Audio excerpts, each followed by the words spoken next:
Hello students of class 11 আমরা unit 2 first chapter অর্থাৎ একমাত্রিক গতি আলোচনা করছি বিগত প্রায় 11টা ভিডিওতে।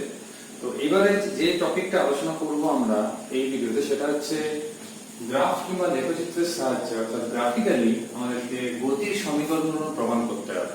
তো গতির সমীকরণ সম্বন্ধে আমি আগের ভিডিওর লাস্টে তোমাদের বলেছিলাম যে ঋজু গতির ক্ষেত্রে কিংবা সরলরৈখিক গতির ক্ষেত্রে যে সমীকরণগুলো হয় যদি আমি নাম্বারিং করে করে বলি, একটা হচ্ছে v সমান u প্লাস at, দুই নাম্বার হচ্ছে s equals to ut plus half at square.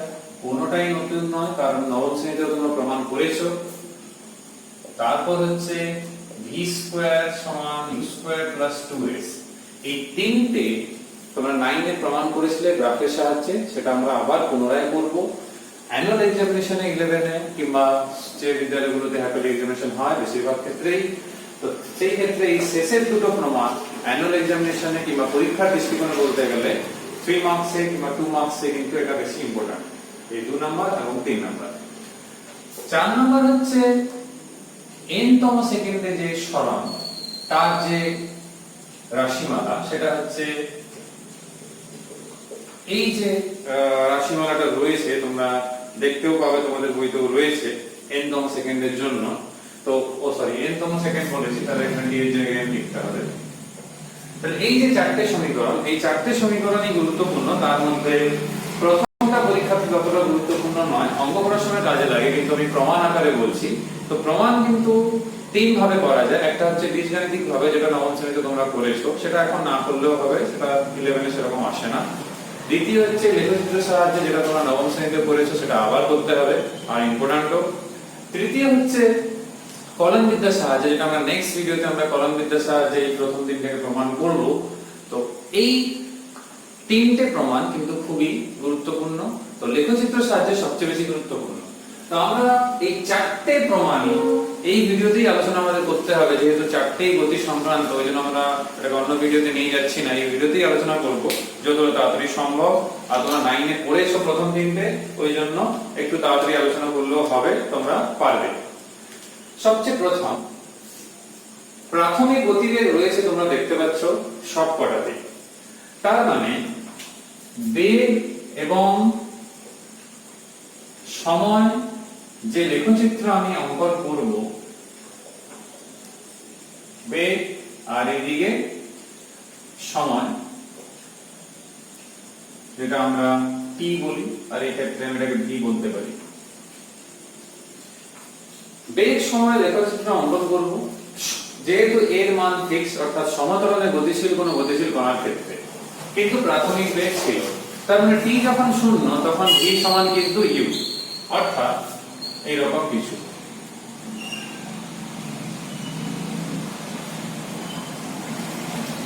এইবারে এরকম যদি তার লেখচিত্র হয়ে থাকে, আমরা এখান থেকে এটাকে স্কেল বসিয়ে, তোমরা কি করবে, হাতে করবে না, স্কেলে করবে, এরকম বর্ধিত করলাম।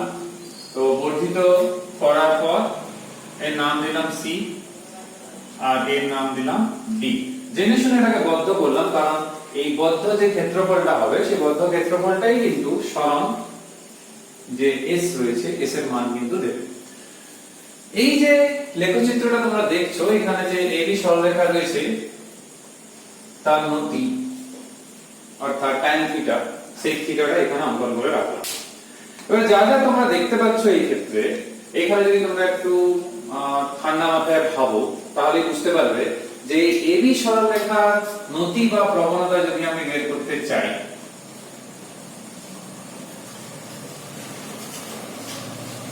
তাহলে এবি সরলরেখার নতি কত হবে? না, এবি সরলরেখার নতি বের করা মানে হচ্ছে এই সরলরেখার নতি অ্যাকচুয়ালি কি না, একটু তোমরা যদি ভাবো, এইটাই কিন্তু অ্যাকচুয়ালি tan থিটা। আর tan থিটা এখানে কত?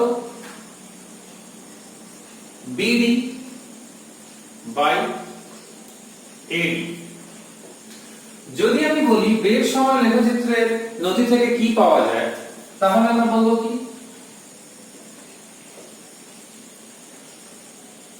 বেগের পরিবর্তন বাই বেগের পরিবর্তন যদি বলা হয় তাহলে কত?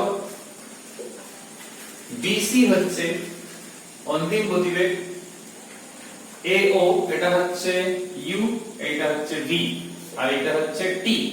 তাহলে কত? bc by bc minus ao কিংবা oa, আর টাইম কত? oc এইটা আসছে। তো bc থেকে যদি oa বাদ দিই তাহলে পড়ে থাকছে কি? bd। তাহলে bd বাই oc, দেখো oc যা এডিও তাই, আয়তক্ষেত্র নিগড়িত বাহু এমনিও সমান থাকে, আর সমান্তরাল তো বটে। তার মানে যেটা tan থিটা পাচ্ছি সেটা অ্যাকচুয়ালি বেগের পরিবর্তনের হার সময় সাপেক্ষে। তার মানে এই tan থিটা যে মানটা পেলাম এটাই হচ্ছে ত্বরণ, কারণ ত্বরণ কি?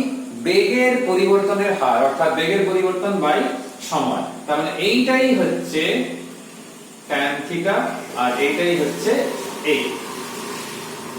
তোমরা ক্লাস 11 এ ম্যাথমেটিক্সে নিশ্চয়ই পড়েছো কোঅর্ডিনেট জিওমেট্রিতে, যে একটা সরলরেখার সমীকরণ, জেনারেল সমীকরণ যদি বলা হয় xy বরাবর, তাহলে y mx c, যেখানে m হচ্ছে নতি, yx তো বুঝতেই পারছো এটা x অক্ষ, এটা y অক্ষ, তাহলে m হচ্ছে নতি, xy তো বুঝিয়ে গেছো, c হচ্ছে ছেদিতাংশ। ছেদিতাংশ মানে কি? যে সরলরেখাটা দেখতে পাচ্ছি সে যে এখানে ছেদ করছে এই ছেদিতাংশ, তার মানে এইটাই হচ্ছে c এর মান। y কি? না y হচ্ছে বেগ অর্থাৎ v, m কত?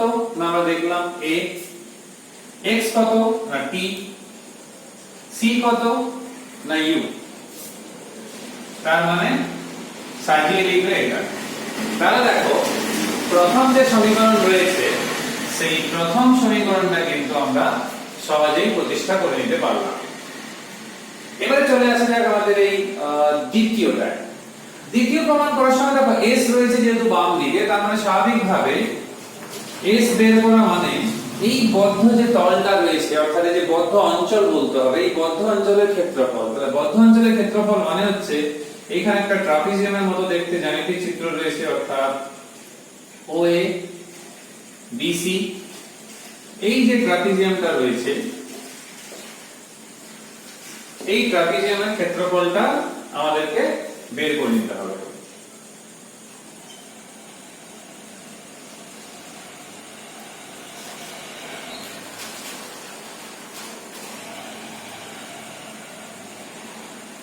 এই ট্রাপিজিয়ামের মধ্যে দেখো একটা আয়তক্ষেত্র রয়েছে আর একটা কি রয়েছে? ত্রিভুজ রয়েছে। তাহলে এখানে আমরা কি বলতে পারি? সমান হচ্ছে OA BC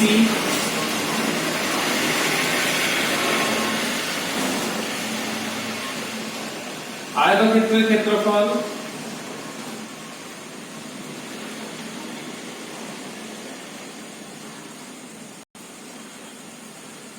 প্লাস একটা ত্রিভুজ রয়েছে ABD,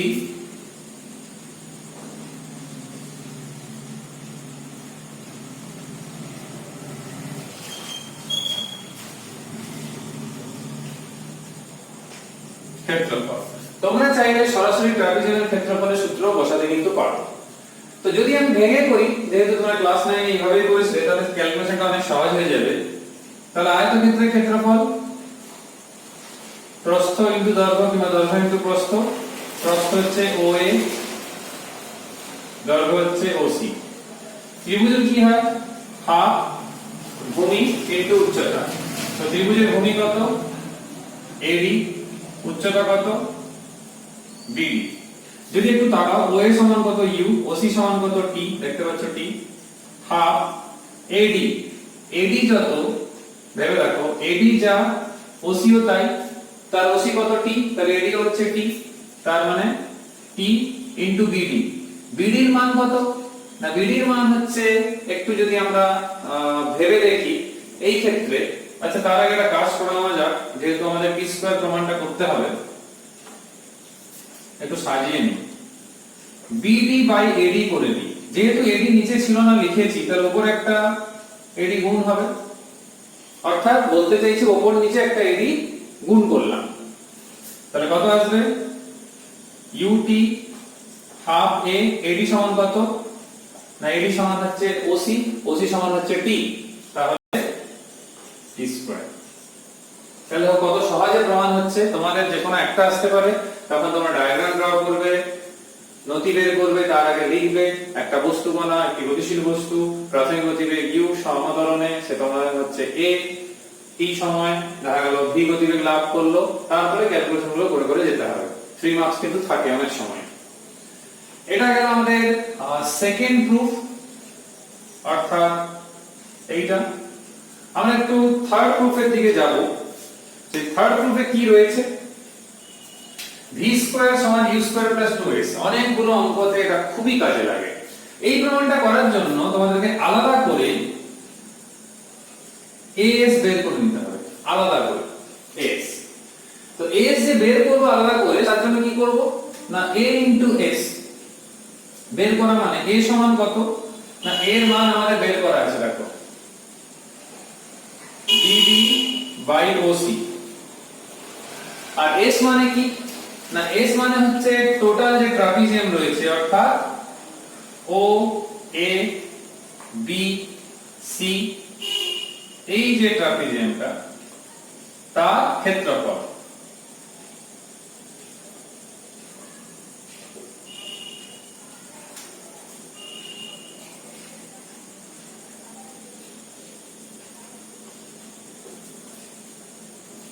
তাহলে BD বাই OC, ট্রাপিজিয়ামের ক্ষেত্রফলের সূত্রটা বসিয়ে দিলেই ভালো এই ক্ষেত্রে, এই প্রমাণটার ক্ষেত্রে হাফ ইনটু সমান্তরাল বাহুদ্বয়ের সমষ্টি। তো সমান্তরাল বাহু কত AO, অর্থাৎ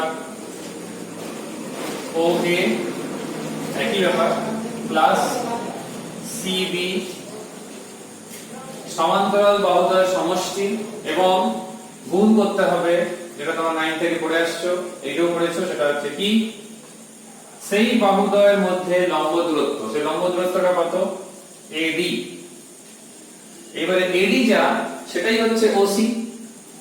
সেই জন্য তোমরা পরের লাইনে কাজ করতে পারো, এইরকম করে নিতে পারো BD by OC into half OA plus CB into OC। তাহলে দেখো OC OC কিন্তু কেটে যাচ্ছে। এবার থাকছে কি না থাকছে BD। তাহলে BD এর কথা যদি আসা হয়, তাহলে একটা জিনিস লক্ষ্য করে দেখো, আমি এখানে লিখছি BD, এখানে ডায়াগ্রামে দেখো তো তাকাও, আমি যদি এখানে বের করে নিই BD সমান কত BC থেকে CD বাদ দিতে হবে। BD সমান হচ্ছে BC থেকে CD বাদ দিতে হবে। তো BC কত ছিল না V, আর CD কত না U। তার মানে BD এর মান হচ্ছে V মাইনাস U। তাহলে এখানে লিখবো V মাইনাস U, হাফ আছে একটা, হাফ থাকলো, OA প্লাস CB, OA কত U, C থেকে B মানে V। একটু তাকিয়ে দেখো এইখানে যা আছে সেইটা আমাদের কোন সূত্র, ক্লাস 7 এর a স্কয়ার মাইনাস b স্কয়ারের সূত্র, a plus b into a minus b। তাহলে a হচ্ছে v, তার মানে v square minus u square, এ দিয়ে কত as। তাহলে যদি বজ্রগ্রহণ করি v square minus u square সমান 2s, অতএব v স্কয়ার সমান u square plus 2 into a into s। তার মানে এই প্রমাণটাও হয়ে গেল। এই তিন থেকে আমি নতুন কিছুই শেখাইনি বলতে গেলে, কারণ হচ্ছে ক্লাস 9 এ পুরোটা এটাই পড়ানো হয় প্রতি বছর, আমিও পড়াচ্ছি, তোমরাও 9 এ পড়ার সময় পড়েছো। কিন্তু ফোর্থ যে ফর্মুলাটা রয়েছে সেই ফর্মুলাটাই কিন্তু তোমাদের জন্য নতুন, সেটা কিন্তু এর আগে তোমরা দেখোনি। তো এই ফর্মুলাটা কেমন না, এতে যদি তাকানো হয় n তম সেকেন্ডের একটা কথা আসছে। n তম সেকেন্ডের কথা আসা মানে যদি আমি এদিকে বেগ আর আগের বারের মতো এইদিকে আমরা যদি সময় কথা ধরি, তাহলে বুঝতেই পারছো আর একটা প্রাথমিক গতিবেগ রয়েছে। তো এইখানে যেটা আমাদের ভাবনার ব্যাপারটা হচ্ছে সেটা হচ্ছে যে এই ক্ষেত্রে আমরা যদি এইখান থেকে, তোমরা স্কেল নিয়ে পড়বে কারণ হাতে আঁকলেই বোর্ডে তো প্রচুর প্রবলেমই হয়, কারণ স্লিপ করে প্রচুর, তাহলে দুটো কাছাকাছি আমি ধরলাম, এটাকে ও, A B C D E. এইবারে ব্যাপারটা হচ্ছে এই যে দেখতে পাচ্ছ এদিকে সময় অক্ষ যেহেতু, এইটা হচ্ছে কিন্তু n সেকেন্ড আর এইটা হচ্ছে n-1, তার মানে কি n যদি হয় 16তম সেকেন্ড, n-1 অর্থাৎ জাস্ট আগের সেকেন্ডটা, তাহলে গ্যাপটা ঠিক পাওয়া যাবে আমাদের। তাহলে এখানে দেখো এটা কি ছিল, টোটাল যে অতিক্রান্ত দূরত্ব কিংবা সরণ বলা উচিত ছিল সেটা। এবার এটা হচ্ছে কি n-তম সেকেন্ডে সে কতটা ক্ষেত্রফল রয়েছে তা, অর্থাৎ কতটা তার সরণ হয়েছে সেটা বের করতে হবে। তো সেইটা বের করতে গেলে n-তম সেকেন্ডে মানে ভাবতে হবে কেমন, যে n সেকেন্ডে কোনটা না, সেটা হচ্ছে এই c রেখাংশ বরাবর যেটা দেখতে পাচ্ছি, আর n-1 সেকেন্ডে সেটা হচ্ছে bd রেখাংশ বরাবর। তার মানে এই bc রেখাংশ দ্বারা যে অধিকৃত অঞ্চল, তোমরা বইতেও দেখতে পারো পেজ নাম্বার 50 তে তোমাদের ছায়া প্রকাশনী বইতে, সেখানে এরকম একটা ডায়াগ্রাম রয়েছে যে SN বের করা মানে হচ্ছে BC যে রেখাংশ রয়েছে, এইখানে দেখবে যে BC রেখাংশ রয়েছে আর তার সঙ্গে কি রয়েছে, BC রেখাংশ এবং নিচের দিকে যে অক্ষ অর্থাৎ সময়, BC রেখাংশ এবং সময়ের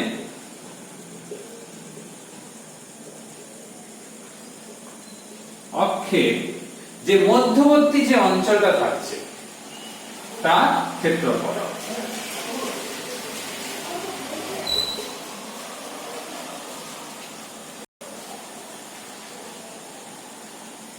তাহলে মধ্যবর্তী অঞ্চলের ক্ষেত্রফল, সেটাকেই আমরা বলবো n-তম সেকেন্ডে যে অতিক্রান্ত, n-তম সেকেন্ডে অতিক্রান্ত কিংবা n-তম সেকেন্ডে সরণ।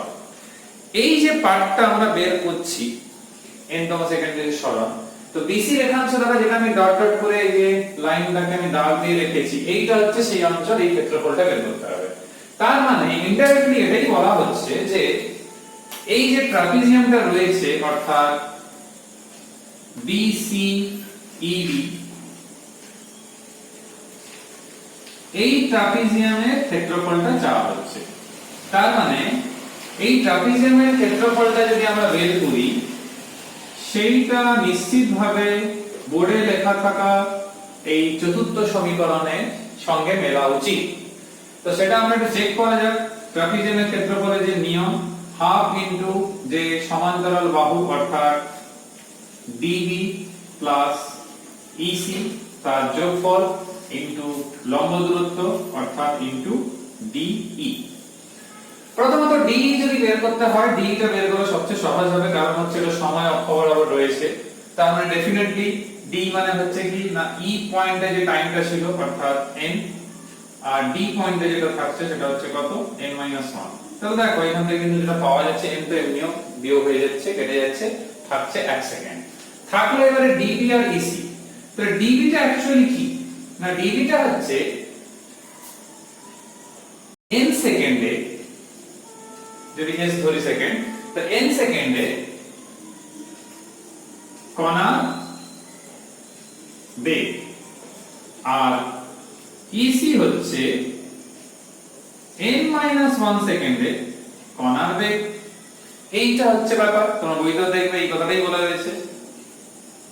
এই যে n সেকেন্ড কিংবা n সময় যেটা আমরা বের করছি, তাহলে কি সূত্র দিয়ে বেগ বের করতে পারবো না, একটাই সূত্র আছে, এখানে সময় সম্পর্কিত বেগের সূত্র রয়েছে, এখানে তো সময় নেই। তাহলে আমরা বলতে পারি u plus a into n, আর n-1 এর সময় হবে u প্লাস a n-1। তো এটাকে যদি আমরা সমীকরণে বসাই তাহলে কত আসবে, half into dB plus EC। তাহলে dB হচ্ছে কত, u a into n, u plus a n-1। আর কি ডি সেটা হচ্ছে 1। এবারে দেখো হাফ থাকছে ইউ এবং you 2u 2am minus a। তো এইখান থেকে যখন 2 কেটে যাচ্ছে তো থাকছে কি u, একটা হাফ আসছে, 2n আসছে, মাইনাস 1 আসছে, আর একটা a কমন আসছে। যদি সমীকরণের দিকে তাকাও তাহলে u plus half a 2n minus 1 দেখো প্রমাণ কিন্তু হয়ে যাচ্ছে। এই চারটে সমীকরণের লেখচিত্রের সাহায্যে যে প্রমাণটা আমরা আলোচনা করলাম, তোমরা বিস্তারিত তোমাদের যে কোনো টেক্সট বই ফলো করতে পারো, ছায়া সাঁতরা যে কোনো বই কিংবা আমাদের দশখান কিংবা দত্তপাল গুছাই, কিন্তু ছায়া সাঁতরা বই ভালো, এই দুটো বই ফলো করতে পারো, স্টুডেন্ট ফ্রেন্ডলি বই। তো তোমরা এই চারটে প্রমাণকে আলাদা আলাদা ভাবে রেডি করবে ডায়াগ্রাম এঁকে এঁকে, কারণ এই ডায়াগ্রামটা প্রথম তিনটেতেই লেগে যাচ্ছে। তো যেটাই আসুন প্রথম তিনটের মধ্যে একটা ডায়াগ্রাম হলেই হবে, নথি বের করে দেবে, তারপরে ক্যালকুলেশন করবে। চারটের মধ্যে একটা কিন্তু অ্যানালগামেশনে পেতে পারো, মাঝে মাঝেই কিন্তু থাকে, 1-2 বছর ছাড়া, কখনো 1 বছর ছাড়া এরকম থাকে। ওই জন্য এটা কিন্তু সহজ, নাইনেও পড়েছো। আর অঙ্কতে তো প্রচুর কাজে লাগে, এই ফর্মুলাগুলো মনে রাখতে হবে, অঙ্কতে প্রয়োগ করতে হবে। তো তোমাদের যেটা নতুন নয়, ক্লাস 9এও তোমরা এই ফর্মুলা দিয়ে কিছু অঙ্ক করেছো। কিন্তু কলনবিদ্যা দিয়ে প্রথম তিনটে, চতুর্থটা নয়, কিন্তু প্রথম তিনটে কিভাবে প্রমাণ করা যাবে সেটা তোমাদের জন্য নতুন পড়া। সেটা আমরা নেক্সট ভিডিওতে আলোচনা করে দেবো ক্যালকুলাস দিয়ে। অবশ্যই সেটা সমাকলনের সাহায্য নিয়ে, অবকলন দিয়ে বেগ এবং ত্বরণকে লিখে সেখান থেকে সমাকলন করে কিভাবে করছি, অনির্দিষ্ট সমাকলন থেকে কি করে ধ্রুবক বের করছি, সেটা আমরা নেক্সট ভিডিওতে আলোচনা করব। সেটাও গুরুত্বপূর্ণ। তো সেটা আমরা নেক্সট ভিডিওতে আলোচনা হবে তোমাদের সঙ্গে। সুস্থ থাকবে সবাই, সাবধানে থাকবে, মন দিয়ে পড়াশোনা করবে। কারো কোনো বুঝতে অসুবিধা থাকলে কমেন্ট করে জানাবে। নেক্সট ভিডিওতে আমাদের আবার দেখা হচ্ছে। Till then, by.